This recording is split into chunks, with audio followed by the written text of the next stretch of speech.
Okay, a couple of things when we get started this morning. One, I think there's a lot of value in everything. I like to learn from everything I do. We were discussing my morning. First time I've ever missed a match. I'll miss 2 more today. I handled it really well. I got up immediately, an hour time difference, so we've already played our first match. I got up really early and watched the Periscope, watched them on there. Periscope's interesting because you get to hear all the parents' comments. It really reaffirmed a lot of my opinions. But I watched the first match, and I'm in my hotel room yelling at my phone, and it was interesting. But one of the things I'm not very good at, and as I was explaining here, I'm this guy. I'm St. Christopher. I'm going to protect everyone, and I'm going to just make sure I huddle all of my people, and I'm going to always have them. But subsequently, they lose some of the internal mechanisms that are about a team. You have to have some internal drive. You got to get out and venture on your own. And I don't let them fail nearly as much. And so by virtue of this, I have to. And I think it's somewhat cathartic. It was interesting watching them, and I'm making notes and things I want to yell about when I get there. But, I think sometimes as a coach, as I referenced at the start of the season, my team, my car, my keys, my route. At the start of the season, make no mistake, it's mine. At the end of the season, I would love to be in the passenger seat. Let them have the keys, car, and let them press on the gas. And a great teacher will readily make themselves invisible. As the season goes on, you will see the teacher less and the students more. And I think that's a critical thing to think about when you're in coaching. And I think we've got to get better at that. With regards to today's talk, competitive team drills that create culture. Everybody wants to talk about culture. Culture is kind of the buzzword. Culture is really those of you that are in new programs, and several of you talked about being in new programs or beginning. Culture is like wine. It takes time. You uncork it early, you're drinking fine vinegar. Culture is much like wine, and to experience it and to enjoy it, you're going to have to be willing to wait for some things. And patience is a virtue in this case. But one of the things about culture you need to understand, all of these guys, when you look at them, as players, we come in, and the first thing that you're talking about, and I was talking to Jeff before we got going, is club guys. They're constantly telling these guys when they're getting ready to go to college, it's a job. Your next stop is an occupation. The next place you go, they're paying you to be there. It is a job. Every other high school kid in the country is going to have their first job at Walmart. You get to get paid $60,000 by Iowa State University. It's a job. And I know they got the rest of their life to work. And I know that job sometimes is a dirty word. It's just not a real fun word. And so we lose the fact that there should be a derivation of pleasure. We lose the fact that playing is why we do this. Someone asked me about coaching and my coaching. I love coaching. I love volleyball. And every single day I'm passionate about it. I want to go. I can't wait to get on the plane, to get to Lexington, to coach. It's what I do. But more importantly, I love the game. And nothing in life is ever accomplished without great passion. And so if you can't bring your passion, you're probably in the wrong profession. A lady had asked me once at a clinic, she said, "Man, I hate this team." It's a good start. She said, "I hate them." She said, they're slow, they're lethargic, they don't come to practice ready to go, they're just bored all the time. She said, I don't know, I've been doing this for so long, and this is the worst it's ever been. And every day I see them, I just like, oh God. And I looked at her, she was the most Eeyore-ish person I'd ever seen in my life. If she'd had a tail pinned to the back of her sweats, I would have known it was Eeyore. And I looked at her and she goes, "What do you think the problem is?" I said, "Maybe it's you. Maybe you're the problem." She said, "What?" I said, "You don't seem real thrilled to coach anymore. You don't seem happy about much of anything that's going on in the gym. Maybe you need to step away and see what's going on." She said, "I never thought of that." I said, "I'm not saying that to be cruel. I'm saying that to be honest. Maybe it's you. Sometimes it's us. Your gym can't be like a dentist office. You ever watch kids in a dentist's office? I remember the first time I ever took my boys to the dentist's office, and all they hear in the next room is this grinding noise and a kid screaming. I got twins, for God's sakes. Those guys were ready to leave right then. No one wants to be there. And you need to make sure that your gym isn't a dentist office. And so, yeah, there are times to grind, there are times to go, but we got to compete, we got to play. My goal is constantly to make these guys realize, or make them not realize that they're working their butts off.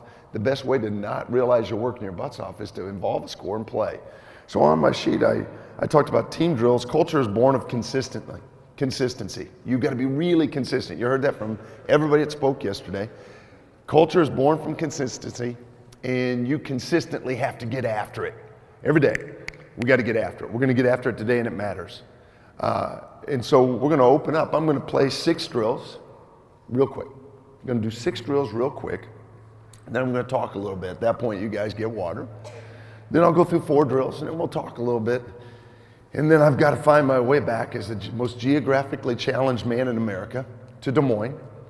And I get on a plane, and I get to go bark at somebody else. The only difference is I won't be mic'd up, but that would be cool in a match if I could, because I'm loud as it is. I would enjoy that. So the first drill we're going to do is a drill called 32. This is when you're going to see my utter brilliance at its best. 32 is a really interesting game, and here's where the name was derived. 3 players on the court, 2 contacts. All right, hold your applause. 32, 3 players on, 2 contacts. I want players to be thinking the attack. You heard last night, Ryan made reference a couple times to free balls.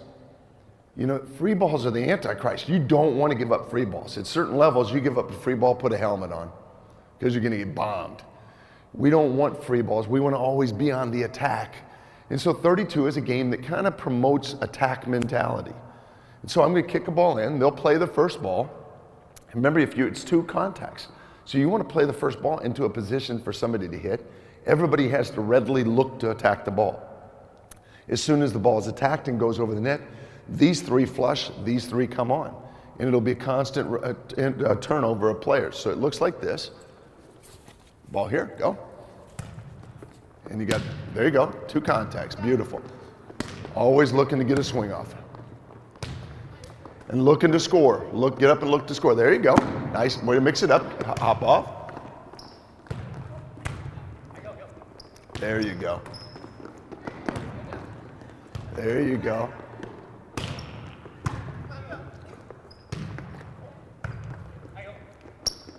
And hold right there. 1 point. Go. Next group, go. So it's 1-0. We'll play to 3. 1-1. Go right here. They're 2-1 for the game.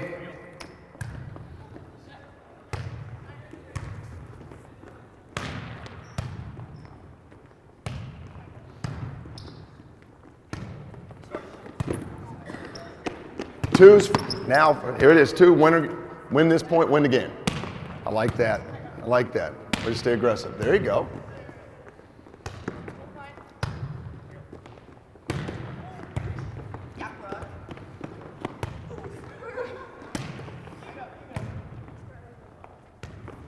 Game. And so here's the things that I would take out of the first set. 1, I had a mother one time come up to me. I took a team, it was my first year back in Munciana, and the lady looked, she goes, man, you're gonna hate our team. I was like, great, that's awesome. It's a great way to start the year. You're gonna hate our team. I said, why might that be? She said, we're not a morning team. I said, really? I said, I'm not sure what that even means. She said, we're just not a morning team. I don't know if we've won a morning match for years. I said, huh. I said, I'll fix that. She said, how? I said, why don't we just get up at 4 o'clock in the morning, we'll do a workout, physical workout in the hotel. And by the time 7 o'clock rolls around, we'll be ready to warm up. We'll already be up 3 o'clock. We're no longer a morning team. We're like an afternoon team now. I said, how about I just get up early in the morning, beat the tar out of everybody in sight. We'll fix that. She looked at me, she said, I think we're going to get up a little easier this year. I said, yes, I'm not doing that. So these guys had a little bit of morning. My comments, controllables. Controllables. I love the play. I love the competitiveness. But what about the controllables? You're in charge of your talk. You're in charge of your communication. Keep in mind, talk and communication are 2 different things. Talking is what married couples do. Communication is what other people do. Communication means talk is me speaking, you hearing, you acknowledging. That's communication. So there's got to be communication. There's got to be more talk. There needs to be more go. There's got to be energy to what you do. So when you compete, right off the bat, you go. Remember, I told you, we step on the floor and we go. A lot of times when we host tournaments at Munciana, my team will practice at 4:30 in the morning. So we're done at 7 o'clock when everybody's coming in to warm up. So 4:30 in the morning, I mean, you know, these guys come in and it's go. I want them to get no matter what, the lights go on, so do we. And you got to continue that mentality. So 32, a very simple game, getting into the habit to hit. Here's the thing I would talk coaching-wise to these guys. If you get a chance to go back and look at last year's men's national championship, men are so aggressive from the back row. But it was interesting to watch. Anytime the ball was played, if the ball was played up here, everybody in the back row was stepping behind the ball. They were getting behind the ball so they could get an approach. They weren't standing hitting. They were always trying to be behind the ball so they could move into the ball. Hitters are always getting off to get on. Does that make sense? And so in this game, it'll start like this, and I loved what you did. It'll start like this, just chopping balls. But ultimately, they get a little more comfortable and they start attacking. I will tell you, early on, it'll be interesting to watch. This has become probably the favorite drill of all of my teams. They love it because it's a little unorthodox, but it's real. This is how the game is played. You got to create your own. Going 6-on-6, so give me 3 front, 3 back. Give me a setter coming out of the back row. You got a setter on this team? There you go. All right. I'm going to let you warm up a little bit. A drill I did last night was biggie smalls. You have to get 3 littles in a row to get 1 big. And I'm going to let you do this just to get warmed up, and I'm going to go in the next drill. So here you go. Go. Go right here. Talk, talk, talk. Be aggressive. There you go. Hey, right there. 1 small. Go. Get up. Cover, cover, cover, cover, cover. There you go. 1 small. Go. There you go. Nice swing. Get up. There you go, sweetie. I like that. Dig. Come on. Talk. Get up. Move, move, move. Cover her. Cover her.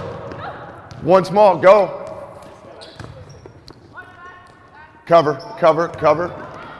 1 small. Go. Need a little more talk.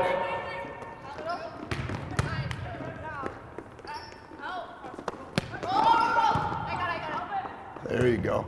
It's all right. It's all right. Work on it. Work on it. There you go.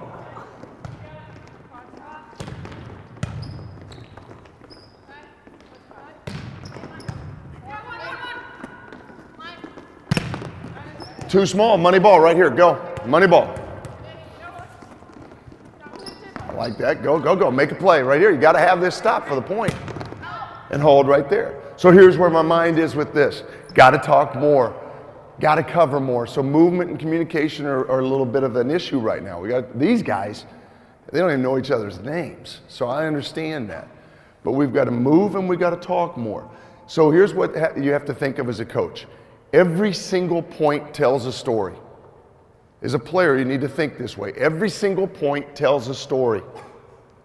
And so that story can only be told by the people on the court. Every point starts over.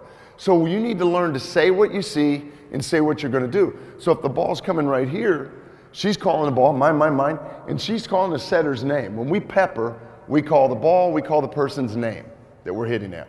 So we get in the habit of talking. Guess what, folks? We don't talk anymore.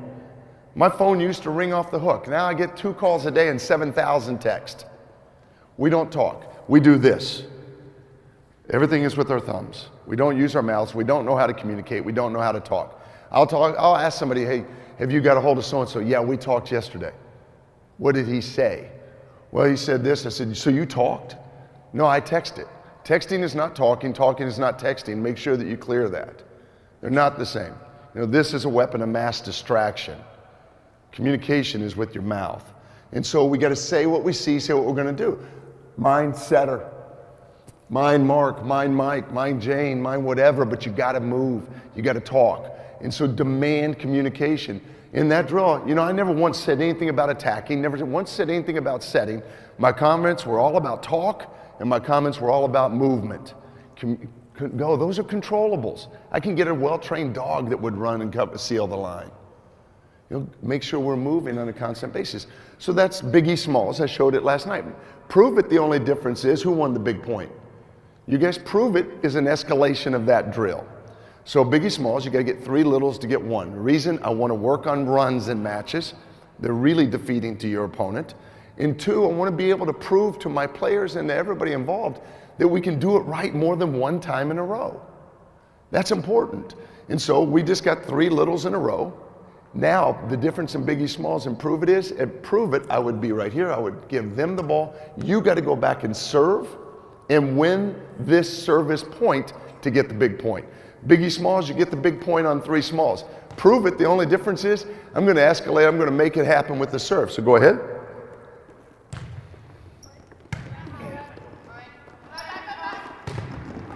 And right there, they would hold it off, and I would start tossing balls in again here. They are now at 1 small. So they did not get the big point. Pressure serve back there. They did not get the big point. And this is a bear if you got evenly matched teams, because you work like crazy to get 3 smalls, and the kid goes back and drains the ball in the middle of the net. It's defeating, and it goes from being able to score a point to these now being at 1 small. Does that make sense? And so we want to think that way. Drill-wise, and I apologize. 32, the first drill I showed, by far the most favorite drill in our gym. 5, 4, 3, 2, 1, the least favorite drill in our gym. And so when a coach looks and says least favorite drill in the gym, coaches are excited, players are not happy. So to celebrate your unhappiness, you 6 go on that sideline, you 6 go on that sideline. We play 5-point games. If you want to be a very ugly human being, you do this off of free balls. Off of free balls, it is absolutely a beating. Off of serve receive, it can be rough. It can be rough. Good news for you guys, I'm not going to play the game all the way out. If I played it all the way out, I would lose my volunteers and the whole show would be over. So here's how it's called 5, 4, 3, 2, 1. You're going to play a 5-point game. Win by 1. Let me start over. You're going to run. You're going to only do sides. These groups will start. They will run, touch the sideline and back. That's 1. They have to complete 6 runs in 40 seconds. It's easy. That is easy. Then I put a ball on this side. This side will serve first. They will play a 5-point game. Win by 1. As soon as that game's over, regardless of who wins or loses, we go back to the sideline. We have to run 7 in 45.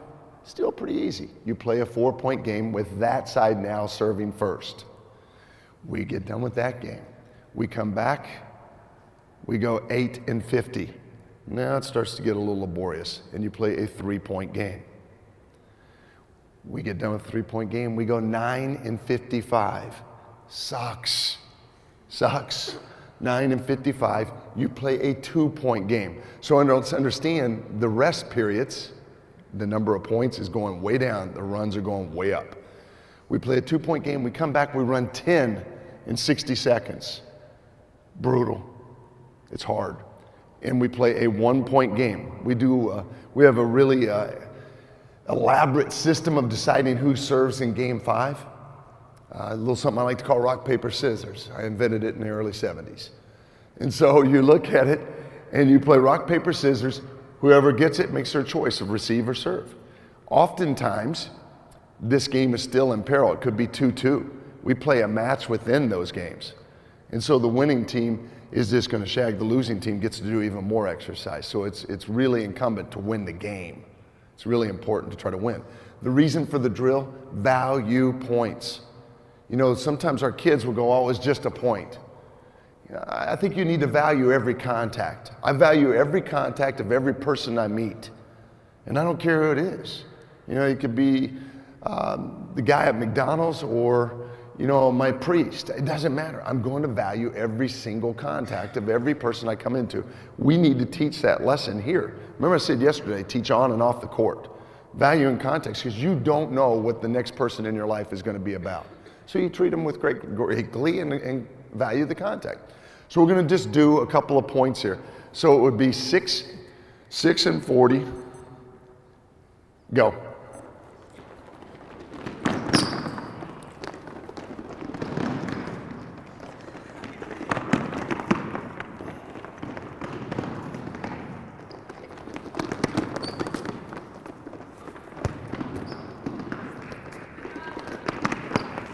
Halfway. So the first one's, like I said, 6 and 40 is not hard. 8 and 50 becomes a real bear. 55, a nightmare. 60 seconds really hurts. That's 30 seconds. 35. Easy. 6 on, let's go. Serve over here. 6 on, let's go, right away. 5-point game, go.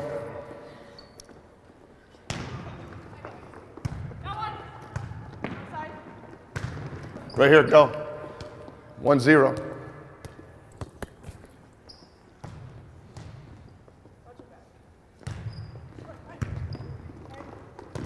1-1, go. You don't have to rotate and keep the same serve if you need. 1-1. That was in. 2-1.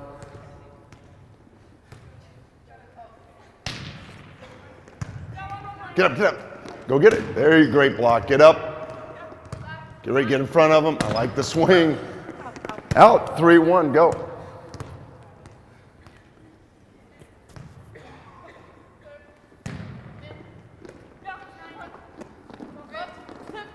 And hold right there. 3-2. And so you see your recovery program is all about what goes on. So one of the things you don't want, so after the run, kudos, my friend. After the run, that first guy serving is in a really tough spot. And so he's got to answer the bell. You know, that happens in the game, doesn't it?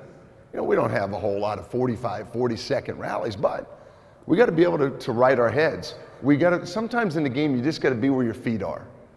You know, be where your feet are and own yourself is really the two things I think great players have to do. But be where your feet are means if you're right back here, you can't be thinking about breathing or dying. You got to think about serving the ball. I need guys to transition quicker to what I want. So we'd play the 5 points, and immediately they go to the sidelines. And it's 7 and 45, 8 and 50, 9 and 55, and 10 in a minute. And it's hard because what you'll start to notice is, you know, when it's a 2-point game, 3-point, those games are fast, and you're back on the line. You're back on the line again. But what it is I want to condition, and I want to mentally condition. Remember, I said you got to be tough. And if we don't make the 10 and 60, we just go again. We just go again. And you may have to change those numbers a little bit. You will find that it may be the most productive drill in your gym. I would never start a practice with this. I would end a practice with this. I end a lot of practices with this. You'll find that it may be the most productive drill in the gym, but you'll also find that if your kids are going to go, oh, great, great. Okay, next game, simple game. I will do it off a free ball entry.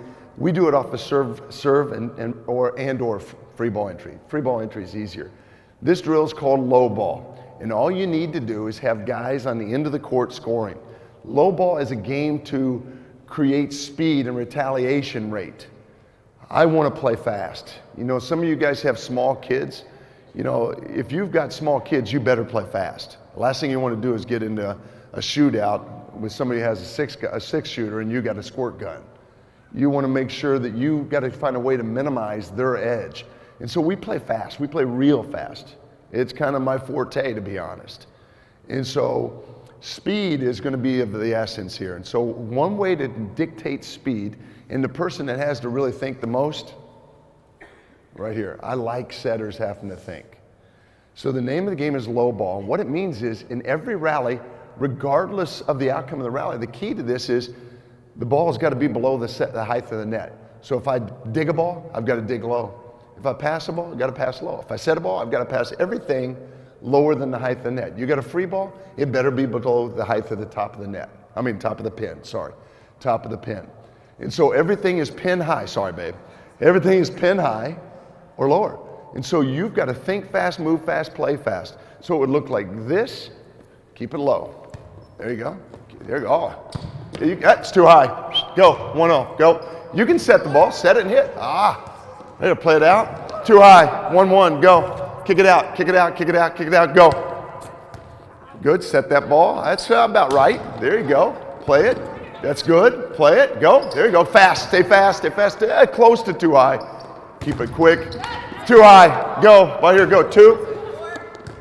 Stay fast. Stay fast. Setter's doing a beautiful job. Beautiful job right there. 2-2. Go. Keep it low. Go. Yeah. Too high on the set. Kick it out of there. Kick it out. Point here. 3-2. Go. Stay fast. Stay fast. Stay fast. Beautiful. I like that pace. 4-2. Go. Go. Good low ball. 5-2. Right here. Go quick. Stay low. Go. Keep it low. Keep it low. Close. Not bad. Go. Keep it low. Keep it low. Too high. Too high. Right here. 5-3. Go. Close. That's in there. Go. Go. Go. Go. Go. Too high. Go. And hold right there. What did you say right after you bumped it up there? Oh, God. That's it. The time to pray is before the event, not during it. Oh, God. I like that. That's my favorite line of the morning. Because, you know why? Because it means that there's some learning going on. You know, when a kid, looks and goes, you got to be kidding me. 15 minutes ago, the term low ball had never entered her life. We hadn't talked about everything below the top of the net before. Now, all of a sudden, she's chastising herself for not following the directions. That's active learning. We have to learn what's right and wrong before we can learn. And so that comment I love, and that means a lot to me because you're thinking. By and large, the 2 setters have done a wonderful job of keeping it low. I love the focus on always keeping it low. But I want people to play fast, you have to learn to think fast. Does that make sense? You can't move real fast until you can think real fast. If my mind is moving slow, my feet are in the mud. And so I've got to learn to think fast. One way to teach people to think fast is to require them to do things that are at a faster rate. And that's what that is. It's just about thinking fast and moving fast. And so low ball is a simple game. You put the coach on the end or a manager or anybody else, and all they do is just yell out when the ball goes above the top of the antenna. It's really hard to see it from here. It's easy to see it from there. And you just kick it out. And you want to kick the pace going, and I'll talk about that in a minute. But keep them playing low. And I love watching people handle the ball. Because what happens is to make the ball go low, you have to control it with a lot more detail. Instead of this freelance and balls up in the air, we got to stay down and we got to be over it. And it's accountability and discipline, which is what you want on your court. Tug of war is a great game. So scoreboard, if you can set that scoreboard on 10, just put the blue one on 10, the red one doesn't matter. 1 score. So we're going to score right here. She's got the blue on 10. Tug of war, we'll do it with free ball. We can do it off a serve receive as well. I like it off a serve receive, but this is a faster demo. So tug of war works like this. This team is going to 20. So if they score a point, she's going to make that 11. They score another point, she's going to make that 12. If they've got 12 and they score a point, that score now becomes 11 because this team is going to 0. They're going to 0. We're going to 20. They're going to 0. Looks like this. There you go. Go, go, go. There you go, 11. And they're moving up the ladder now. They're trying to get where they got to go. There you go, work. Nice swing on the right. Get up, go. There you go.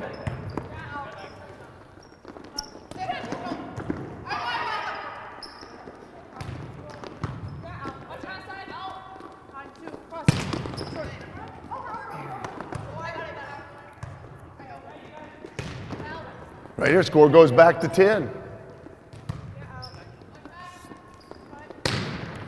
They go to 9. Nice block. Nice swing.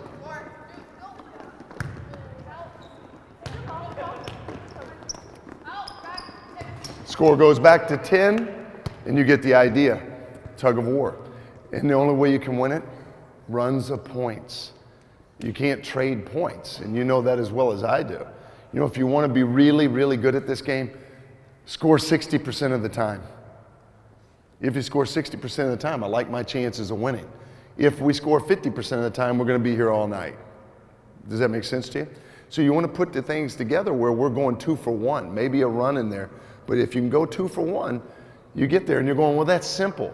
Your players don't know that. We expect them to know that, but they don't know that. They don't understand the nuances of the game always. And so it's incumbent upon us to explain that. This is how the game works. You know, it's good to score 2 out of 3. It's good to win. You know, it's good to bathe. There's a lot of things we got to talk about. And so that's one of the theories behind this. So tug of war, you can play that. I will be honest, we did that with a club team, a very good club team a couple years ago before national championships. We played for 2 hours. 2 hours. The highest we ever got was 14. The lowest they ever got us was 8.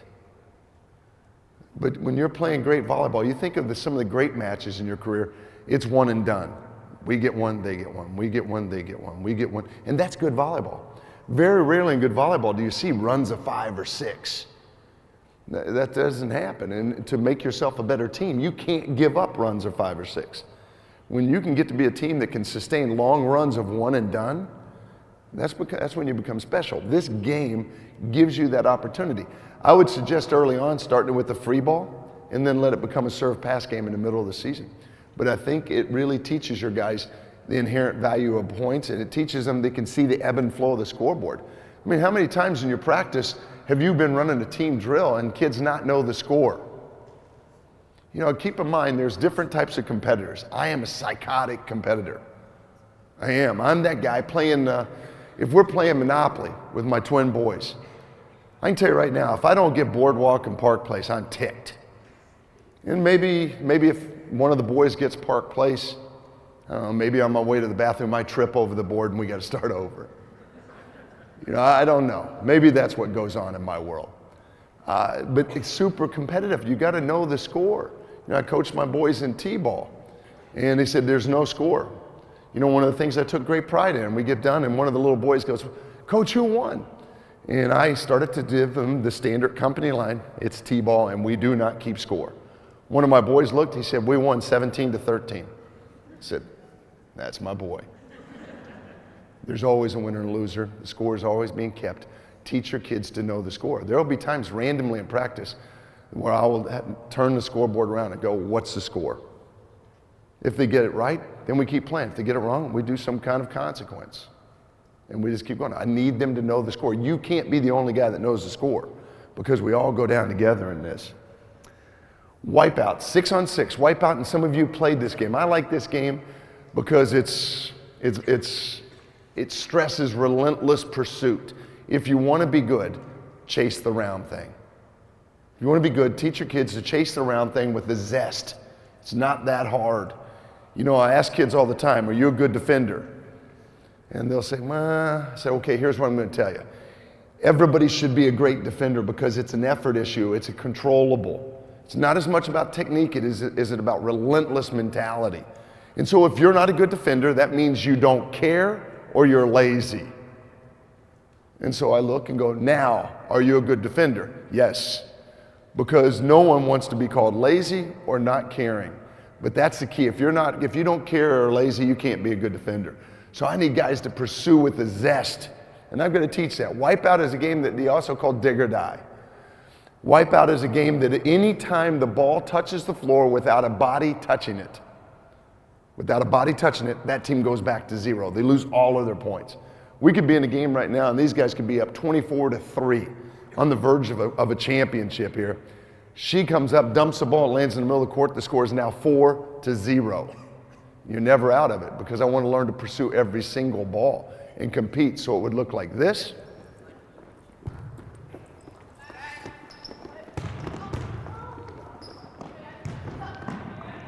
I like that. 1-0. Go. Kick it. Go. 1-0. Right there. 2-0. Go. There you go. Way to touch it. You got to fight to touch the ball. They would lose all of their points if they had any. 4-0. There you go. 5-0. Go.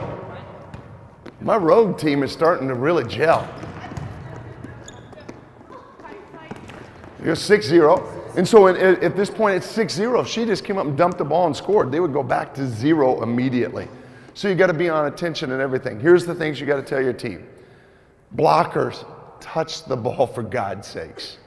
If they touch the ball at the net, it really heightens our opportunity to make sure we're surviving. So your blockers need to touch it. Here's what I would tell blockers. Blockers, don't let the hitter see the court. You want to take out their line of vantage. So you want to get in front of them and not let them see the court. If a hitter sees the court, they'll easily tip a ball into that hole. When they can't see the court, the ball has to go up. And so what you want to teach your defenders, blockers take away their visual. Defenders get in their line of vision. So defenders need to be seen. Blockers need to take away the court. Don't let them see it. Put their hands in their face. Because if they go out here, my big block, and Team Rogue is really putting on a show now. If they go out here, she can't see the court. She gets in a position to see her. She gets in a position up the line to see her. Now her only option to get out is up. When the opponent is attacking up, I like my odds. And so you want to take away the line of vision. You want to put yourself defensively in the line of vision. And that's how the game is played. And so you want to be in constant pursuit. Okay? You guys, shag a couple balls, get a quick drink of water. I'll see you in about 5 minutes. Things to think about. I put down why competition drills.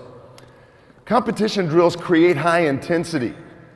You want to practice high intensity in the gym before the lights come on. You need to practice high intensity before you demand it.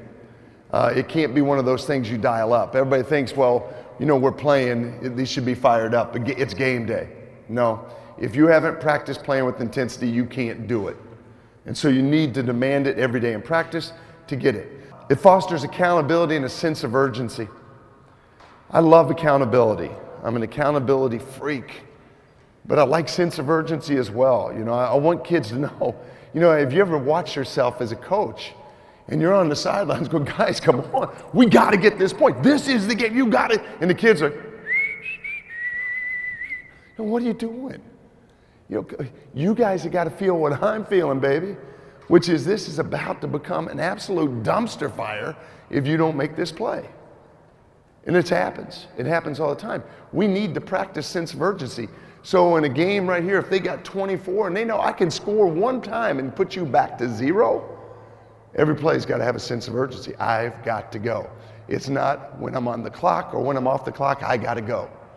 And you want to create that mentality. Perfecting skills in a pressurized game-like environment. I can make everybody look good in a drill. I really can. I call them lab rats. You got kids in a lesson and you're hitting balls and everybody's going, this is the best she's ever played. And I got her sit right there, hitting balls at her. And Mike, you are a guru. This is the best I've ever seen her play. All right. Then she gets on the court with her team and spins in circles. Doesn't know what to do. You got to play the game in a pressurized situation. You got to put them in situations where they can learn skill sets on the fly. You watch the setters did a beautiful job in that low ball. They immediately started thinking low. You watched everybody on the court, even Team Rogue right off the bat started thinking, we got to deal with the ball lower. It made them think. Heaven forbid our kids think and play. And so you got to create that situation. Athletes are more engaged when it's play.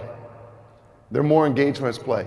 If you don't believe me, let them play 6-on-6 or ask them to do a butterfly passing drill. It's your call. People don't want to do drills. They want to play. And I think you need to let them play to a great degree. You need to make them aware of how the game is played. And you got to make them aware of the fact that playing the game is a privilege. It's a blessing. It's an opportunity beyond anything I can imagine. You need to put them out there and let them play the game so they enjoy playing. Teach the value of competing, winning, and losing. And I'm going to come back towards the end here and talk about consequences, but teach the value of competing. The inherent value of competing on and off the floor is a skill set that all of your people need. Somebody asked me a couple years ago after a national championship, they said, what do you think of your team? I said, ask me in 10 years. Ask me in 10 years what I think of my team. I believe today that these young ladies are going to do beautiful things, but in 10 years, I'll tell you for sure. And that's when I got a view. And everybody that's ever coached the game knows what that means, because you want to build these guys for the future. And learning to compete, learning the inherent value of winning and losing is critical. You know, and I always talk to my kids, you know, the value of winning a job interview for a single mom who has no job is really critical. It's really critical. And you're going, what's that got to do with volleyball? It has everything to do with it. And if you ask me, at the end of the day, volleyball has nothing to do with it. It's all about life. And so that's one of the things I want to teach. Under pressure, you don't rise to the occasion, you sink to the level of your training. I told you a very similar quote last night from Archelaus, a Greek poet. Under pressure, you don't rise to the occasion, you sink to the level of your training. Navy SEALs. They know a thing or two about making sure they take care of one another. And ultimately develop relentless competitors. You want to develop a relentless competitor. And so those were all competitive drills. Now bring my teams back out. Team Rogue over here. Team Grandview over there. And here's what I want to do. Give me one guy in the middle back, one guy in the left back, one guy in the left front. Give me the rest of you coming in at middle back. Same thing there. Middle back, left front. Give me one setter right here. I only need one for this drill. We can do it two different ways. Set or go, a cooperative drill. You're going to go side to side. You can only hit this side of the court. We can only hit that side of the court, and it's cooperative. We want to keep the ball going. Our goal always to start off the season is a minute and a half without the ball hitting the floor. So after, we're only one setter. We're going to go one setter here. Universal setter, you get to set both teams. So you get to work. Sometimes we will put a setter on each side. So it looks like this, cooperative drill. I'm going to put it at, the rotation goes middle back to left back to left front. As soon as the ball goes over, you get out, you come up, you come over. So, and we're going to start over there. You ready? Go.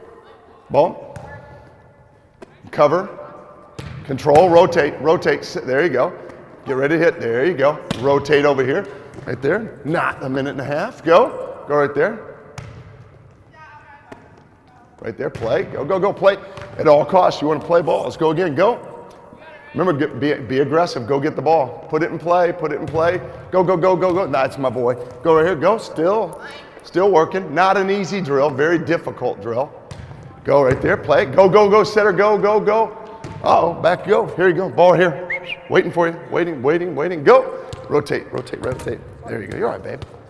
Right here. Put it in play. Go right here. Nope. You're all right. Nope. I like that. Thinking about it. Go. Right here. Go. Put it in play. There you go. Put it in play. Yep. There you go. Go. Go. Right there. Make that play. There you go. Go. And hold right there. Okay, a couple of good things. I love the talk. Sometimes somebody's got to guide you through this mess. You got to talk because it gets hard. Oh my God. The most religious player on the court today, and I really appreciate you. Oh my God. It doesn't matter if you're a setter. You weren't really following directions here. No. But right away, she fixed it. Here's what happened. We had to improvise. Thank you.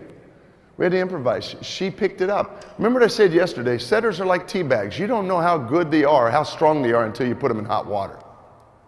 And that's it. We got to make them think. So let's give me a setter here and a setter here.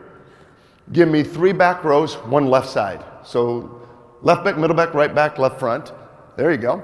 And let's go the cousin of that. So that was a cooperative drill. This is a competitive drill. You're looking to beat the tar out of them. Left versus left.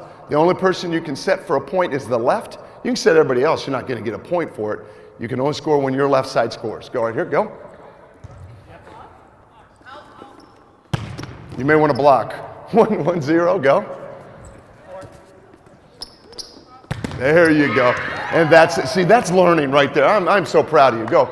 1-0 this side. Get up and rip it. 1-0 still. You only score when your guy scores. No penalty on the air.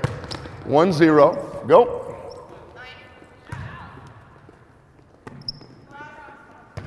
Out of bounds. Still 1-0. Go. There you go. Winner.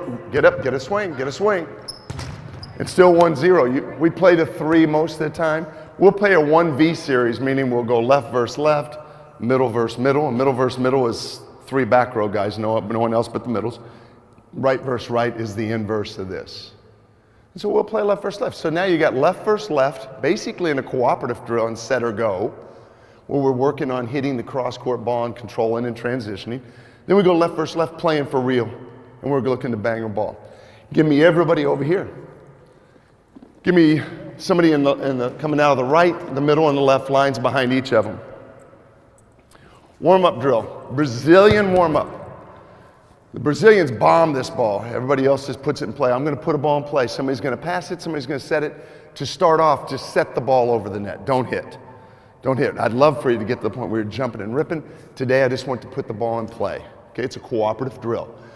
I'm going to throw to you, so you get a little hint. As soon as you pass that ball, get your butt over in the center of the court and be ready to go. You'll probably end up setting that ball. If you set it, get your butt over there and be ready to play a ball. You take the third ball over. You take it over. Right now, like I said, just bump it over, use your hands. That's how I'd start with a high school. Bump it over, you run over. Pass, set, hit, but the next group is now on the court. You pass, set, hit. As soon as you pass, set, hit, you leave. Next three play out the same routine. So it looks like this. Go, go, go. You're good. Go, go, go. And hold right there. You guys stay on. You guys get off. Just those taking notes in the crowd, screaming is not a form of communication. Not a form of communication. It scared the hell out of me too. So right here, go. Go, go, go. Go, talk, talk, talk. Beautiful. Go. There you go. Talk to each other. Talk to each other. Call that ball. Mind who? Mind who? Go, go, go, go, go. Get over, get over, get over. Go. There you go. Right here, take care of the ball. Take care of the ball. Take care of the ball. Go. That's great talk. Great talk. Great talk. Go.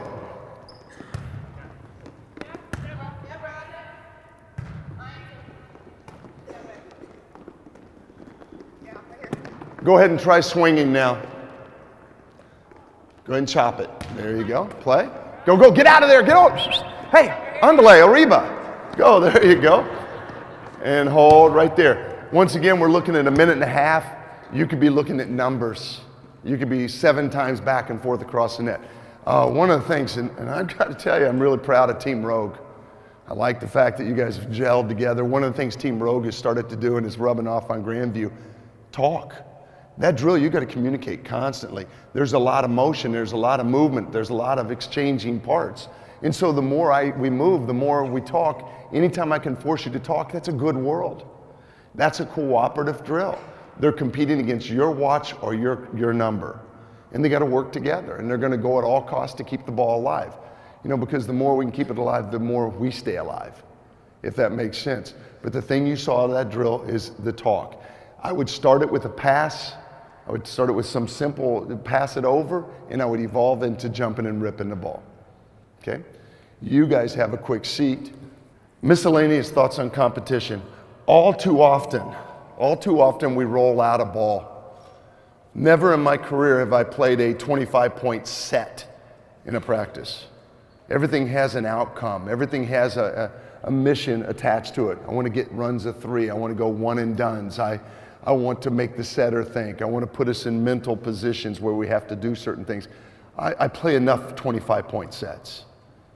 I want to make sure that I've got some kind of motive behind, guided learning behind every time I play. You want the game to be something that they really love to do. Create a game within the game. And I think that's what good coaches do. Handicapping for high schools. You know, all those drills can be handicapped. The non-cooperative especially. But the competitive drills, you can handicap it. You know, Biggie Smalls, they got to score 3 in a row to win. Well, maybe this team had to score 5.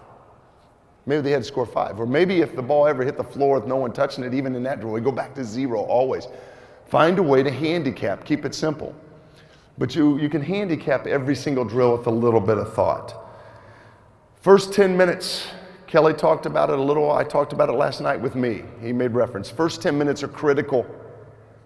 You got to get their attention in the first 10. You've got to be at attention in the first 10. And it's critical. So I want to learn, I want to play, and I want to get after it in the first 10. It dictates the rest of the practice, but it's life. My father woke up every morning and he read the Bible every single morning of my life. For the first 6 years, I thought he was just a really poor reader. And then I realized that he was just trying to find a way to keep his life going in the right direction. He needed some positive influence in his life. And he said, it's the rudder of my day. And that's where I stole it. You know, you want to have direction. So the first 10 minutes, people love to play. Let them play, for God's sakes, because for the next hour, they're going to be yours in drills. Finish strong. This is a practice skill. Don't gripe about your teams not being able to finish unless you practice it. They're only going to do what you train. And so we can't expect them to do things. If I walked up right now and said, speak Portuguese for me, and you go, whoa, I said, you're horrible. You suck at that. That's the same thing as asking guys to finish strong that have never practiced it. And we got to think that way as coaches. Level adaptation. Level adaptation, I wrote in my notes, it equals entry technique. I've played that same game, Biggie Smalls, with 5-year-olds. It just matters how you enter it. 5-year-olds, I let them catch the first ball, toss to the setter catch the ball, toss to the hitter sets it over. How you enter the game, every one of these drills can go from 12 to 20. Pace of entry. One of the things, if you noticed, I am not a slow entry guy. I don't want to give guys to think about the last play. I don't want you dwelling on what just happened. We packed for where we're going, not for where we've been. And so I'm kicking balls. That's how the game works. I'm not throwing balls to the ceiling. I'm kicking balls in on a regular basis. The pace of entry is important because it can get boring if you launch balls to the ceiling. Kick it in and go. Consequences. And I wrote formally the P word. I'll tell you, Iowa is really good at this. I talked to 4 people last night about consequences. And they all said consequences, not penalty or punishment. They said consequences. God love you. The Canadians taught me that. They're a very, very kind-hearted nation. For instance, my punishments if we don't win. Sometimes it's a 3-touch pit drill. One kid right there and me. I hit a ball, she digs it, 1 touch. I throw a ball here, she goes like crazy but doesn't get it, we're still at 1 touch. Throw a ball over there, she runs, touches it, 2. Throw a ball right here, she dives, touches it, 3, you get out, next guy in. 6 guys, and they get through it in about 2 minutes. I will do passing drills, rapid fire passing drills with 2 guys, boom, boom, boom, boom, boom, moving very fast. Winners, they get to applaud and watch. Losers, well, sorry. Sometimes if it's an individual drill, you know, you got to do things differently. We'll do push-ups on weeks that we have to play. We do runs, like what you saw, sideline runs. Anything I do is less than 30 seconds. You know, I don't like the run to the other end of the earth and come back. It's not cross country. And so my consequences are usually volleyball oriented. But there is a winner and a loser, and the winners get to enjoy life a little more than the losers. It's fair. Food tastes better when you win. You know, and that's the way it works. Coach on the fly. God, this makes me nuts. We had a coach in our program that if a kid did something wrong, he would run into the middle of the floor, stop and talk to her. That's really cool, Poncho. Now I've got 11 kids standing here while you're talking to 1. So either A, pull that kid off and let another kid go on and talk to that kid right here, or here's something, coach on the fly. It's like drive-bys. I like drive-by coaching. You know, you heard it here. Stay low, cover, talk, move your feet, seal the line. Boom, boom, boom, boom, boom. Elbow up, left foot high. You can coach on the fly. Coaches that have done it forever coach on the fly. They don't stop everything. You know, why use 1,000 words when a demonstration or a cue will do? Oftentimes we find ourselves trying to navigate this and trying to prove to the kids that we know how to coach. You're good, man. Don't worry about proving that you can coach. Prove that you care. Prove that you care. Prove that you love it. Prove that you love them. And don't spend all of your time with these long, drawn-out conversations. Have those after practice. I would coach on the fly or bring 1 kid out and let the other 12 go. I think that's a key. Don't be afraid to explain the why behind every drill. And that would be my closing thought. I grew up in an age with as good a family as you could. You know, they always ask, would you, if you could pick your family. If I could pick my family, I would have picked the same ones. I had a beautiful life. My parents were spectacular human beings. And my dad was very eloquent. If I ever looked at my dad and said, Dad, why? He would say something like, because I said so. And I thought, that's a good answer, Dad. that day is gone. They need to know the why. You need to know your why. I just asked my team last week, what's your why? Why do you play the game? And if your why doesn't make you cry, then you're probably not in the right place. As a coach, this morning I ached when I was watching those guys play. I ached. I'm not going to lie. I've loved you. I love Iowa State. I love Christie. I love the championship production guys for giving me a beautiful opportunity. I love the people I met. With that said, I'm going to say goodbye to a couple really close people. Then I'm going to get in my car and with my geographically challenged mind, try to find my way to Des Moines and get to Lexington as quickly as I can humanly get, because my why are my people. I love the game, I love coaching, and I love the fact that you're great students. And so don't worry about it. Make sure you always explain your why, and you're going to be okay. Don't be afraid, as Nancy said yesterday. I thought it was a great talk. Don't be afraid to express your why in personal terms. It's okay to share yourself, because sometimes these kids need to know why you're doing what you're doing to figure out why they're doing what they're doing.